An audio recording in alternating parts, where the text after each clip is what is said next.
Hello everyone, তোমরা সকলে কেমন আছো? আশা করি সকলেই ভালো আছো। তো নানান ব্যতিব্যস্ততার জন্য রেগুলার ভিডিও বা ব্লগ পোস্ট করা সম্ভব হয়ে ওঠে না।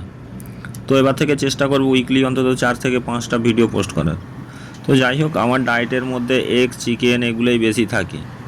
মাছটা খুব কমই খাওয়া হয়। তাই আজকে সকালে ভাবলাম একটু মাছ নিয়ে আসি। তাই সকাল সকাল একটু কুলগাছিয়া বাজারে চলে গেছিলাম। গাড়িটা বের করলেই খালি যেন মনে হয় একটু ঝাড়গ্রাম কিংবা বেলপাহাড়ির দিক থেকে ঘুরে আসি। কারণ এই সময় ওই দিকের বৈচিত্র্যটা বেশ দারুণ লাগে, আর আমার তো ঘুরতে খুবই ভালো লাগে।